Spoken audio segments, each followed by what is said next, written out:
Liberals are panicking because after years of censoring and telling us to build our own platforms and payment processors, conservatives finally made it happen. You're watching TechShark, bite-sized news for conservatives surfing the net. Good news, folks. I got good news right here. The crowdfunding platform Give, Send, Go stepped up to the challenge of build your own platform and was described by a liberal blog as the, quote, go-to fundraising vehicle for some Trump supporters and far-right groups looking to solicit money online. Liberals are mad, and when they're mad, you know that's a good sign. The blog post, quote, Trump world has been using a Christian crowdfunding platform to rake in cash, end quote, illustrated that Give, Send, Go has been a friendly resource for those looking to push criticisms of the election. This article, a real piece of work, wrote that Donald Trump's efforts to delegitimize the results of the 2020 presidential election set off a gold rush, allowing prominent lawyers, conservative PACs, Republican lawmakers, and others in the former president's orbit to raise millions of dollars off false claims of a stolen election. Now, Give, Send, Go described itself as the fastest growing Christian crowdfunding site made by Christians for Christians. Its homepage described the platform as a place to fund hope, a place to work together with the body of Christ around the world to make a difference. Among the most successful fundraisers is Matthew Brainard, the former director of data and strategy for Trump's 2016 campaign.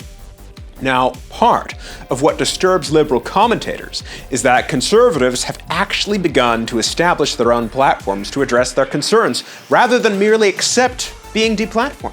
The blog clarified that Brainard's campaign, quote, demonstrates the power of political crowdfunding outside traditional institutional structures like nonprofits and political action committees. Jen reported, quote, the site's terms and conditions note that campaign owners are not permitted to create a campaign to raise funds for illegal activities, to cause harm to people or property, or to scam others, end quote.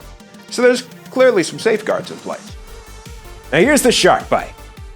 As much as our society preaches tolerance, recent times show that we kind of need to have our own sites too if we want to continue our way of life. Now, it's good to stay on mainstream platforms so we can poke fun at public figures and recruit people to our side.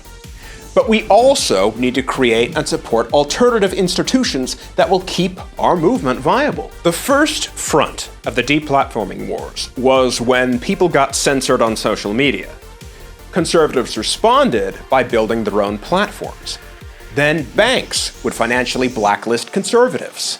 Then we found conservative donors to keep those platforms online. And server companies destroyed platforms by denying them servers. It seems like, soup to nuts, every step of the way, we need alternative institutions that we can rely on. You know, in 2021, I think we as conservatives are the real outsiders in our own country. Mainstream American institutions don't really seem to support the idea of the America that we love. You send your daughter to a regular college like Ohio State, and she could see a seminar on what it's like to get involved in sex work. The Oreo cookie company preaches about trans politics on social media, while its parent company, reportedly, is facing a child slave labor lawsuit. Americans, like you and like me, were outraged by rumors about Coca-Cola supposedly having some kind of like Be Less White diversity training. Every major institution in our country is now radioactively political.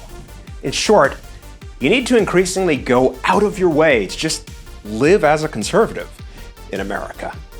You don't want to be dependent on somebody that openly dislikes you for what you believe, right? The answer is that we got to declare institutional independence. We need to make ourselves cancel-proof by supporting a system of institutions that either support us because they're led by people like us, or at least treat us like equals. Thanks for watching TechShark. Once again, I'm Alex Hall with MRC-TV and Free Speech America. Have a good week.